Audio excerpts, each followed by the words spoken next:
Hello everyone, welcome to allrounder siblings. आप सभी को पता है हम पढ़ रहे हैं SSC board class 7th physics chapter number 5 जिसका नाम है हीट। उसके 5 पार्ट्स ऑलरेडी अपलोड हो चुके हैं। थोड़ा लेंथी चैप्टर है तो 5 पार्ट्स हुए थे। आज ये उसका 6th पार्ट है जिसमें हम बुक एक्सरसाइज और ये जो थोड़ा पार्ट बच रहा है वो कवर अप करेंगे।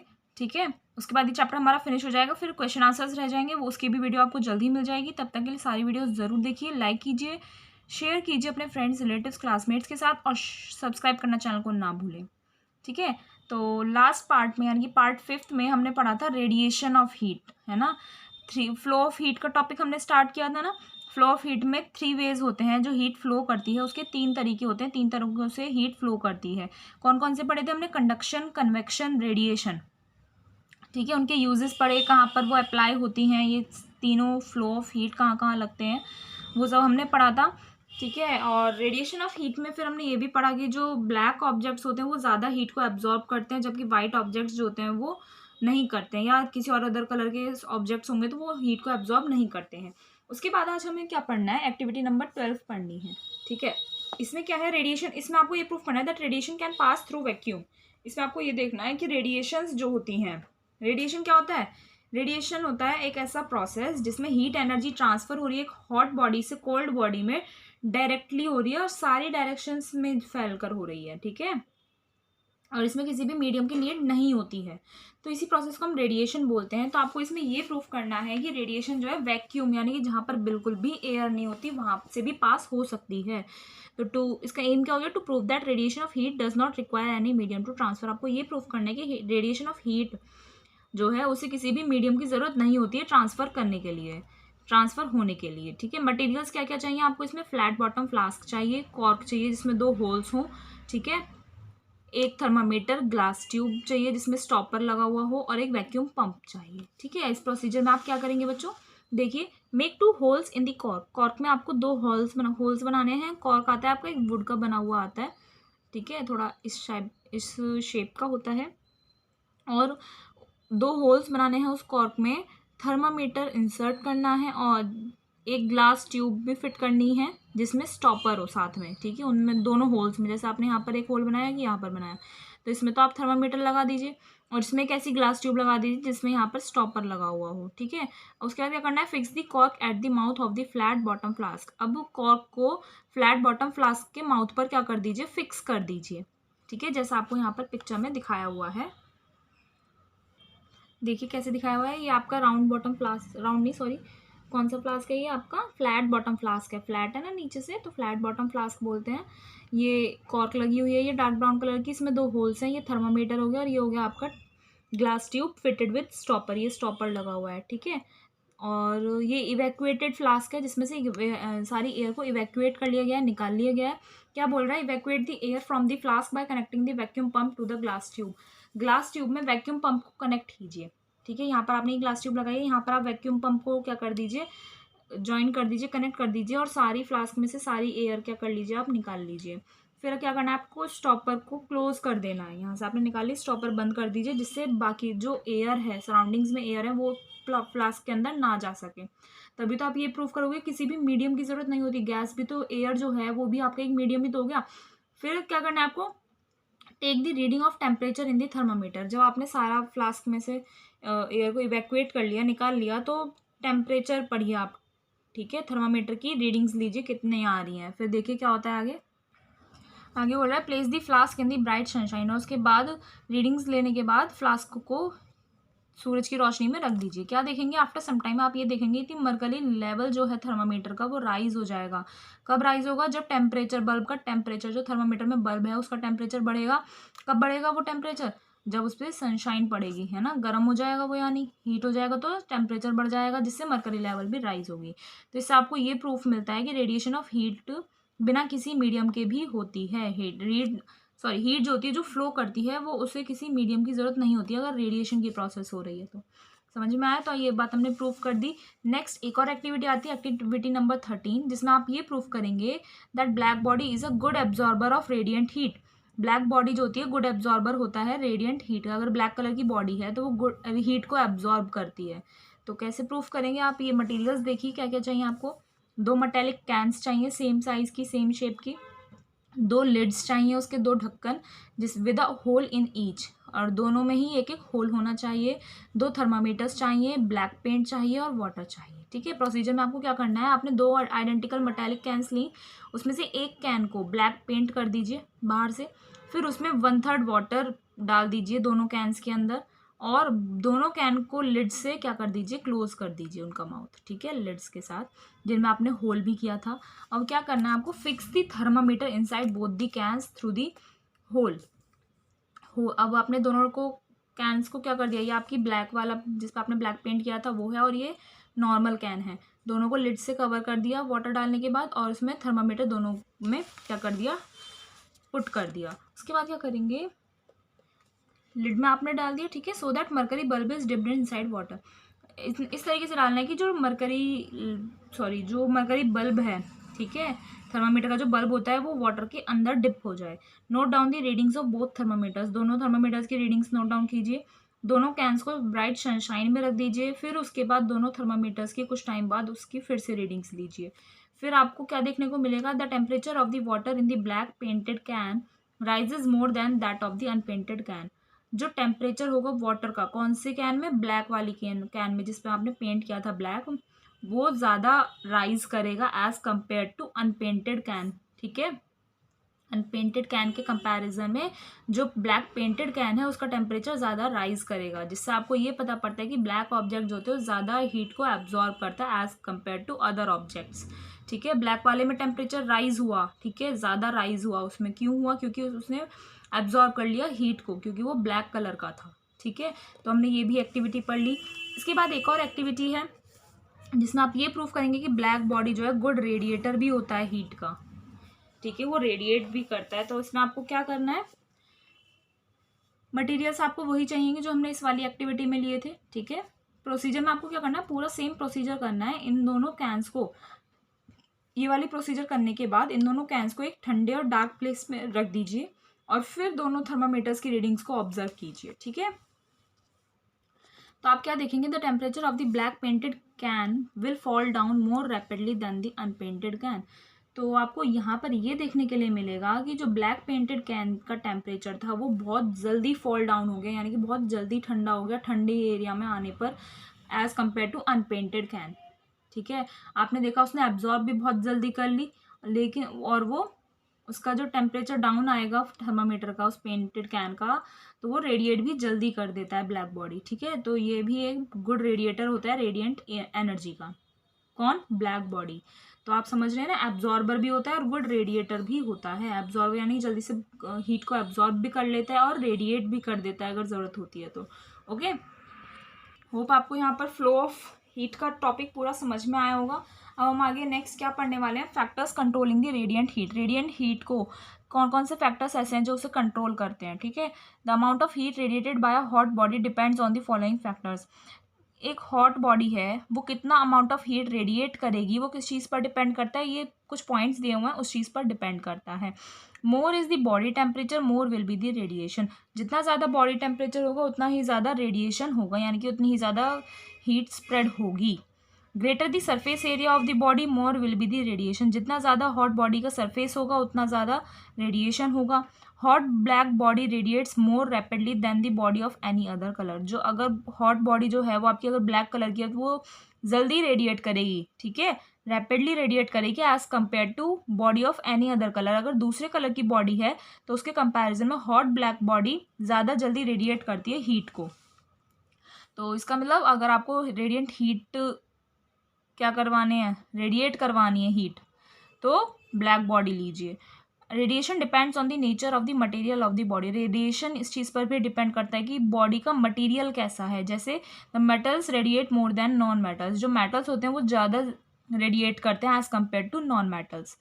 और लास्ट एक और पॉइंट क्या है, it depends on the temperature of the atmosphere. Atmosphere के टेम्परेचर पर भी डिपेंड करता है। If the temperature of the atmosphere is more, अगर टेम्परेचर ज़्यादा है एटमॉस्फेयर का तो रेडिएशन जो हो गया हीट का ऑब्जेक्ट्स में से वो कम होगा, या फिर इसका उल्टा भी हो सकता है, वाइस वर्सा मीन्स इसका अपोजिट भी हो सकता है। मीन्स अगर टेम्परेचर जो एटमॉस्फेयर का वो कम होगा तो रेडिएशन जो होगा हीट का ऑब्जेक्ट से वो ज़्यादा होगा। सॉरी, हाँ, वो ज़्यादा ही तो होगा। अगर टेम्परेचर कम है तो ज़्यादा होगा। आया समझ में? तो ये फैक्टर्स हैं जिस चीज़ पर डिपेंड करता है कि अमाउंट कितना रेडिएट होगा, हीट का अमाउंट, ठीक है। अब आता है एप्लीकेशन ऑफ रेडिएशन। रेडिएशन की जो प्रोसेस है कहाँ कहाँ अप्लाई होती है, हमारी डेली लाइफ में भी अप्लाई होती है, ये हम इस टॉपिक में पढ़ने वाले हैं, ठीक है। जल्दी से वीडियो को पॉज करके लाइक कर दीजिए। क्या बोल रहा है application? White and light coloured clothes are preferred on summer days as they do not absorb heat readily. White और लाइट कलर के क्लॉथ्स को प्रेफर किया जाता है गर्मियों के दिन में, क्योंकि उनमें हीट जल्दी एब्जॉर्ब नहीं होती है, ठीक है। वाइट और लाइट कलर के क्लॉथ्स हैं आपके, तो उन्हें ज़्यादा पहना जाता है गर्मियों के दिनों में, क्योंकि वो जल्दी हीट को एब्जॉर्ब नहीं करते हैं। और कहाँ अप्लाई होता है? Dark coloured clothes are preferred on winter days. Winter days में डार्क कलर के कपड़े प्रेफर किए जाते हैं, so that more and more radiant heat is absorb to keep the body warm. Dark colour के कपड़े विंटर डेज में, सर्दियों के दिनों में डार्क कलर के कपड़े पहनने को बोला जाता है। क्यों? क्योंकि वो ज़्यादा से ज़्यादा रेडिएंट हीट को एब्जॉर्ब कर सकता है, जिससे बॉडी हमारी वार्म रहेगी। नेक्स्ट और कहाँ पर अप्लाई होती है radiation? Radiators of cars and ACs are painted black to radiate away the heat. जो कार और एसी यानी कि एयर कंडीशनर्स होते हैं, उनके रेडिएटर्स को भी ब्लैक पेंट किया जाता है to radiate away the heat, जिससे हीट को रेडिएट अवे यानी कि रेडिएट किया जा सके। The base of a cooking utensil is painted black to radiate and absorb heat effectively. कोई भी कुकिंग यूटेंसिल है, उसके बेस को ब्लैक कलर पेंट किया जाता है, जिससे वो रेडिएट करता है और हीट को एब्जॉर्ब करता है इफेक्टिवली। हीट एब्जॉर्ब, अगर वो हीट एब्जॉर्ब ही नहीं करेगा, यूटेंसिल जो हमारा कुकिंग बर्तन है, खाना पकाने का जो बर्तन है, अगर वो हीट को एब्जॉर्ब ही नहीं करेगा तो हमारा खाना पकेगा कैसे? जब वो एब्जॉर्ब करेगा, वो गर्म होगा, तभी तो हमारा खाना गर्म होता है, उसमें खाना पकता है ना। तो बेस जो होता है इसलिए ब्लैक पेंट किया जाता है। Electric hot plates are also black in colour to radiate. Electric hot plates जो होती हैं उनका भी कलर ब्लैक किया जाता है, जिससे वो रेडिएट होती हैं। टी और coffee stage hot for a longer time in white and shiny cups. T है आपकी या कॉफ़ी है, वो भी गर्म रहती है ज़्यादा लंबे टाइम के लिए अगर वो वाइट और शाइनी कप्स में होगी, ठीक है। वाइट और शाइनी यानी कि चमकदार कप्स में होगी तो वो ज़्यादा लंबे टाइम तक गर्म रहती है। क्या चीज़? टी या कॉफ़ी। अच्छा एक बात बताओ जल्दी से, आपको टी पसंद है, कॉफ़ी पसंद है या मिल्क पसंद है? जल्दी से कमेंट करके बताना, ठीक है। The back of the refrigerator is coloured with black paint to radiate more heat and thereby keep the refrigerator pipes cool. जो रेफ्रिजरेटर का पीछे का एरिया होता है, फ्रिज का जो पीछे का एरिया होता है, उसे ब्लैक पेंट से कलर किया जाता है, जिससे वो ज़्यादा हीट को क्या कर सके? रेडिएट कर सके, और रेफ्रिजरेटर के जो पाइप्स हैं उन्हें ठंडा रख सके, ठीक है। क्योंकि वो गर्म हो जाएंगे तो दिक्कत होगी ना। अब देखिए ये एप्लीकेशंस तो हमने पढ़ ली रेडिएशन की। अब क्या आता है? Table given below shows a comparison of all the 3 processes involved in flow और ट्रांसफर ऑफ हीट। जो नीचे आपको यहाँ पर टेबल दी गई है, इसमें आपको जो 3 प्रोसेसेस पढ़े थे हमने फ्लो ऑफ हीट के या ट्रांसफर ऑफ हीट के, उनके बीच में कंपैरिजन यानी कि डिफरेंस दिया हुआ है, तो हम वो पढ़ने वाले हैं। देखिए ये टेबल लर्न कर ली ना आपने, तो पूरा जो हमने अभी तक पढ़ा वो सब याद हो जाएगा आपको, बस उसकी एप्लीकेशंस आपको लर्न करनी पड़ेंगी तीनों की अलग अलग। ओके, कंपैरिजन दिया हुआ है among conduction, convection and radiation. 3 columns बने हुए हैं, तीनों का 1 बाय 1 पढ़ेंगे हम। कंडक्शन में क्या है? Heat transfers without actual movement of particles. Heat जो ट्रांसफर करती है वो पार्टिकल्स की विदाउट एक्चुअल मूवमेंट से करती है, यानी कि पार्टिकल्स इसमें मूव नहीं करते। बताया था ना, याद है ना? पार्टिकल्स मूव नहीं करते, बस वो वाइब्रेट करते हैं। सॉलिड्स में तो होते हैं ये, बस आपस में वाइब्रेट करते हैं, फिर हीट अगर यहाँ लगी, फिर वाइब्रेट कर रहे हैं तो यहाँ गई, आगे आगे वो फ्लो होती रहती है। तो कंडक्शन में यही होता है, पार्टिकल्स मूव नहीं करते। वाइल कन्वेक्शन में क्या होता है? हीट जो ट्रांसफर होती है पार्टिकल्स के एक्चुअल मूवमेंट की वजह से होती है, यानी कि ये किसमें होता है? आपका लिक्विड्स और गैसेस में होता है। और इसमें जो हीट ट्रांसफर होती है उसका रीज़न क्या होता है कि पार्टिकल्स जो होते हैं उस ऑब्जेक्ट के वो मूव करते हैं, और जबकि रेडिएशन में कोई भी पार्टिकल की ज़रूरत नहीं होती है। अभी हमने एक्टिविटी के थ्रू भी पढ़ा था कि रेडिएशन में किसी भी मीडियम की ज़रूरत नहीं होती है। कंडक्शन प्रोसेस आपका सिर्फ सॉलिड्स में होता है, ठीक है, क्योंकि मूवमेंट का जो पार्टिकल्स का जो मूवमेंट है वो किस में नहीं होता? सॉलिड्स में ही तो नहीं होता। कन्वेक्शन यानी कि मूवमेंट होता है इसमें पार्टिकल्स का, तो लिक्विड्स और गैसेस में होता है। और रेडिएशन में सॉलिड, लिक्विड, गैसेस सब में। कंडक्शन क्या है? It requires a medium to transfer heat. Conduction में एक मीडियम की ज़रूरत होती है हीट को ट्रांसफर करने के लिए। कन्वेक्शन में भी एक मीडियम की ज़रूरत होती है, एंड रेडिएशन में कोई भी मीडियम की ज़रूरत नहीं होती है। कंडक्शन में मे फॉलो एनी पाथ। कंडक्शन जो है वो कोई भी पाथ को फॉलो कर सकता है। कन्वेक्शन में फॉलो एनी पाथ, कन्वेक्शन में भी कोई भी पाथ फॉलो किया जा सकता है, लेकिन रेडिएशन में क्या है, सभी डायरेक्शंस में जाते हैं लेकिन स्ट्रेट लाइन में जाते हैं। ठीक है, समझ रहे हो। पाथ का क्या मीनिंग है कि हीट जो ट्रांसफर हो रही है कोई भी कैसे भी तरीके से जा सकती है, ऐसे भी जा सकती है, सीधी भी जा सकती है, टेढ़ी मेढ़ी करके भी जा सकती है, कैसे भी जा सकती है हीट, ऐसी कन्वेक्शन में। लेकिन इसमें क्या होता है, रेडिएशन में सभी डायरेक्शंस में तो फ्लो करती है हीट, लेकिन स्ट्रेट लाइन में ही फ्लो करेगी। आया समझ में। कंडक्शन में और क्या बोल रहा है, changes the temperature of the medium, medium का टेम्परेचर चेंज हो जाता है कंडक्शन जब होता है। आपने वो वाली एक्टिविटी याद है आपको सभी को, जब हमने एक कुकिंग यूटेंसिल लिया था, उसे हीट किया था और एक स्पून को इससे हमने टच करवाया था, कांटेक्ट में लाए थे, तो मीडियम का टेम्परेचर भी तो चेंज हुआ था हमारा, यानी कि जब ये बर्तन गर्म हुआ उसके बाद हमारी स्पून भी तो गर्म हो गई थी, जिस वजह से हमने उसे ड्रॉप कर दिया, तो कंडक्शन हुआ था ना। और ऐसे ही कन्वेक्शन में भी मीडियम का टेम्परेचर चेंज हो जाता है। और रेडिएशन में क्या होता है, मीडियम टेम्परेचर का चेंज, टेम्परेचर मीडियम का चेंज नहीं होता है। कंडक्शन प्रोसेस बहुत स्लो है, कन्वेक्शन भी स्लो है, जबकि रेडिएशन फास्ट है। क्यों फास्ट है, क्योंकि वो सभी डायरेक्शंस में होता है। समझ में आया। तो ये कंपैरिजन दिया हुआ है, ये डिफरेंसेस दिए हुए हैं आपको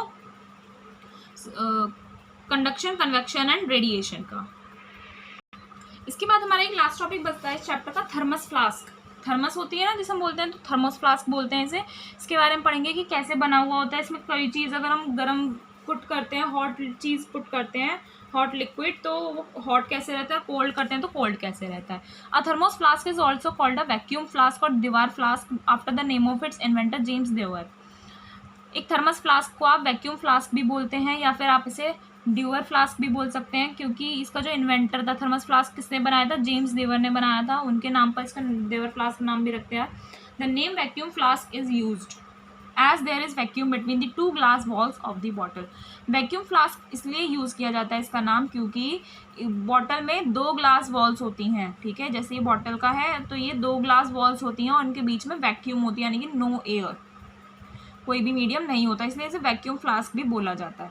the thermos flask is use to keep hot liquids hot and cold liquids cold. इस थर्मस फ्लास्क का यूज़ किस लिए किया जाता है, ताकि गर्म लिक्विड्स को गर्म रखा जा सके और कोल्ड लिक्विड्स को ठंडा रखा जा सके।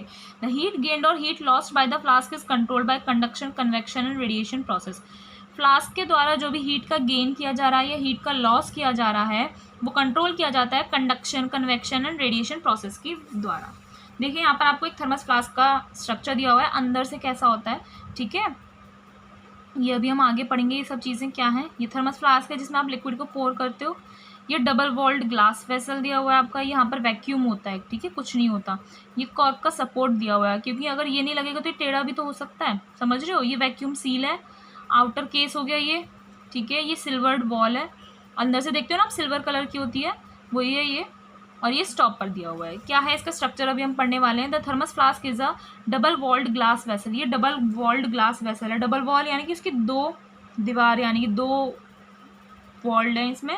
ठीक है, the space between the wall is evacuated of air. इस वॉल के बीच में जो ये जो स्पेस है ये इवैक्यूएटेड होता है, यानी कि इसमें बिल्कुल भी एयर प्रेजेंट नहीं होती है, इवैक्यूएटेड होता है एंड देन सील्ड। उसे इवैक्यूएट करने के बाद सील कर दिया जाता है। यहाँ पर देख रहे हैं ना आप, ये वैक्यूम सील, सारी एयर यहाँ से निकाली जाती है, फिर इसे ऐसे बंद कर दिया जाता है, सील कर दिया जाता है इसे। ठीक है, फिर दस a vacuum is created between the 2 walls. इसलिए एक वैक्यूम क्रिएट हो जाता है इन दोनों वॉल्स के बीच में। The inner surface of the outer wall and outer surface of inner wall are silver. जो बाहर वाली वॉल का जो अंदर का सरफेस है और अंदर वाली वॉल का जो आउटर सरफेस है उसे सिल्वर्ड किया जाता है।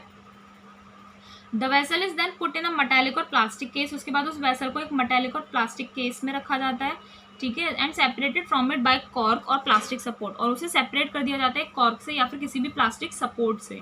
The mouth of the vessel is also closed by a stopper which is either hollow from inside और is made of insulating materials like cork और प्लास्टिक एटसेट्रा।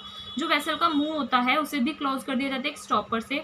वो स्टॉपर या तो आपका अंदर से होलो होता है या फिर किसी भी इंसुलेटिंग मटेरियल का बना हुआ होता है, जैसे कॉर्क या फिर प्लास्टिक। ठीक है, और कोई भी इंसुलेटिंग मटेरियल हो सकता है, ये स्टॉपर का बताया हुआ है। द हीट गेन्ड और lost is prevented as explain below. Heat gain हो रही है या हीट लॉस हो रहा है तो वो कैसे होता है वो आपको नीचे बताया हुआ है। द हीट गेन्ड और lost is prevented by conduction process due to.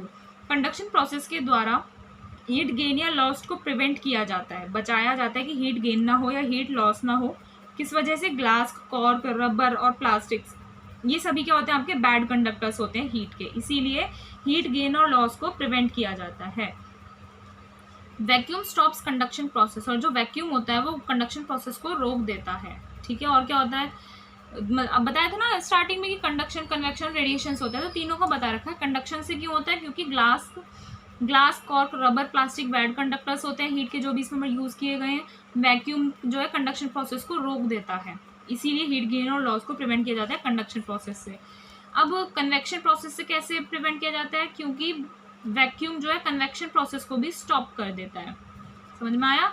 और हीट लॉस्ट और gained is also prevented by radiation process due to silver polish which prevents radiation.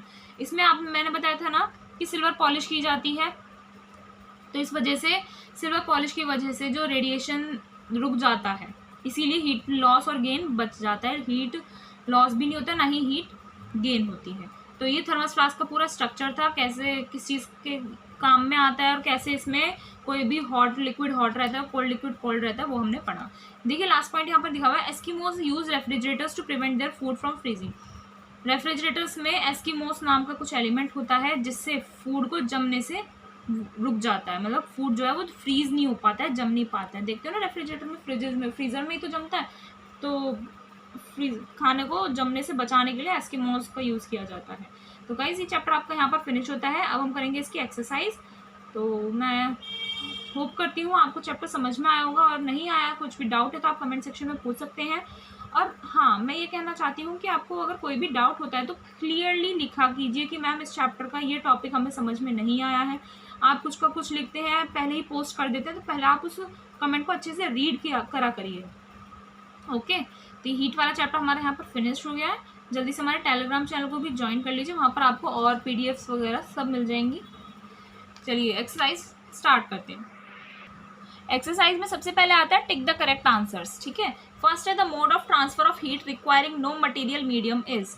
Mode of transfer of heat, जिसमें किसी भी material medium की need नहीं होती। Mode of transfer of heat हमने कौन कौन सी पढ़ी थी? Conduction, convection, radiation. किसी भी मीडियम की नीड कौन से मोड ऑफ ट्रांसफर में नहीं होती है? It is radiation. रेडिएशन में किसी भी मीडियम की जरूरत नहीं होती है। नेक्स्ट है solids transfer heat bye. Solids जो है हीट ट्रांसफर करते हैं कौन से प्रोसेस से? सॉलिड्स, आप ये सोचिए, देखो सॉलिड्स में कोई भी मूवमेंट नहीं हो रहा है, पार्टिकल्स का नहीं हो रहा है, तो मूवमेंट नहीं होता पार्टिकल्स का, हीट यूं ही ट्रांसफर होती है। तो कौन से प्रोसेस से होती है? आपकी कंडक्शन प्रोसेस से होती है। थोड़ा माइंड यूज कीजिएगा, लॉजिकली सोचेंगे तो अच्छे से याद भी आएगा कि क्या पढ़ा था। और एक्सरसाइज क्वेश्चन आंसर्स करने से पहले सारे पार्ट्स जरूर देखिएगा, बहुत इंपॉर्टेंट पार्ट्स हैं। ठीक है, आगे बोल रहा है the effect of heat on a body causes. किसी भी बॉडी पे जो हीट का इफेक्ट होता है उससे क्या क्या होता है? उसकी स्टेट में चेंज आता है। ठीक है, वो हमने इफेक्ट ऑफ हीट पढ़े थे ना, वो सब है। ऑप्शंस में आप देख के बता दीजिए कौन सा सही है। Change in its dimensions, dimensions change होता है, थर्मल एक्सपेंशन होता है, नहीं होता, स्टेट में भी चेंज हो गया और टेम्परेचर में भी चेंज आता है। तो ऑल ऑफ दीज इसका आंसर आएगा। The property of matter in which it's size increase on heating is called. Matter की वो प्रॉपर्टी जिसमें हीट करने पर उस मैटर का साइज चेंज हो जाता है, उसे हम क्या बोलते हैं? Thermal expansion. हीट यानी थर्मल कर रहे हो, हीट कर रहे हो और एक्सपेंड हो रहा है, उसका साइज इंक्रीज हो रहा है, तो थर्मल एक्सपेंशन इसका आंसर है। The freezing point of water. Water का फ्रीजिंग पॉइंट क्या होता है आपका? 0 डिग्री सेल्सियस, बताया था। Land and sea breezes occur due to. Land and sea breezes किसकी वजह से होते हैं? Conduction, convection, radiation, none of these. तो कन्वेक्शन की वजह से क्या होते हैं? लैंड एंड सी ब्रीजेस होते हैं। इन अ थर्मस फ्लास्क हीट लॉस और gained is prevented bye. Thermos flask में हीट लॉस और गेन किसके द्वारा प्रिवेंट किया जाता है? तीनों के द्वारा किया जाता है। बताए थे अभी किस वजह से होता है? Conduction, convection and radiation. तो आंसर आएगा आपका all of these. The upper fix point of thermometer for pure water is. Pure water के लिए थर्मामीटर का अपर फिक्स पॉइंट कितना होता है? 100 degree Celsius. Which of the following is an insulator. इनमें से कौन सा एक इंसुलेटर है? It is paper. पेपर एक इंसुलेटर हो गया। Ventilators in our house work on principle of. हमारे घरों में जो वेंटिलेटर्स होते हैं वो किसके, कौन से प्रिंसिपल पर काम करते हैं? कन्वेक्शन ऑफ हीट के प्रिंसिपल पर। तो यहाँ पर हमारी एमसीक्यूज फिनिश हो जाते हैं। Tick the correct options. अब हम पढ़ेंगे fill in the blanks. First है dash is use to measure the temperature. Temperature measure करने के लिए हम किसका यूज करते हैं? थर्मोमीटर का। Dash is not possible in gases and liquids. Gases और लिक्विड्स में क्या पॉसिबल नहीं है? कंडक्शन। क्या पॉसिबल नहीं है? कंडक्शन। क्योंकि कंडक्शन आपका सॉलिड्स में होता है और गैसेज और लिक्विड्स पूछ रहा है सिर्फ, ठीक है। गैसेज और लिक्विड्स आपका कन्वेक्शन प्रोसेस में भी होता है और रेडिएशन में भी होता है।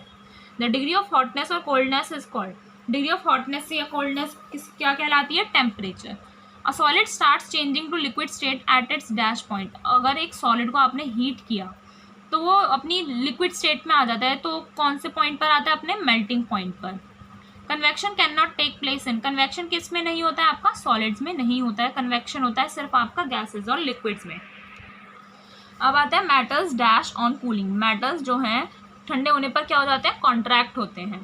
Telephone and electric wires dash in summers. Telephone electric wire क्या हो जाते हैं? समर्स में सैग हो जाते हैं। Mud houses are dash in summer. Mud houses जो होते हैं समर में कैसे हो जाते हैं? कोल्ड हो जाते हैं। एंड डैश इन विंटर, और विंटर्स में हॉट हो जाते हैं। Dash is the fastest mode of transfer of heat. Fastest mode of transfer of heat कौन सा है? आपका रेडिएशन, क्योंकि वो सभी डायरेक्शंस में आसानी से हो जाता है, किसी भी मीडियम की जरूरत नहीं होती है उसमें। Dash colour is a good absorber of heat. Heat का कौन सा कलर एब्जॉर्बर है? अच्छा एब्जॉर्बर है ब्लैक। अब हम करेंगे इसके ट्रू फॉल्स, ठीक है, और हमें इसमें फॉल्स स्टेटमेंट को करेक्ट भी करना होगा। Sea and land breezes are the examples of conduction. Sea और लैंड ब्रीजेज एग्जाम्पल है कंडक्शन के, इट इज फॉल्स। ये एग्जाम्पल्स हैं आपके कन्वेक्शन के। Conduction take place in solids only. Conduction सिर्फ सॉलिड्स में होता है, yes true. Radiation can not take place in vacuum, it is false. Radiation आपका वैक्यूम में टेक प्लेस कर सकता है, हमने प्रूव किया था एक एक्टिविटी के थ्रू। सबसे पहली एक्टिविटी हमने यही पढ़ी थी, याद है। नेक्स्ट है iron is an insulator of heat. Iron आपका इंसुलेटर है हीट का, फॉल्स। आयरन क्या है? आपका कंडक्टर है।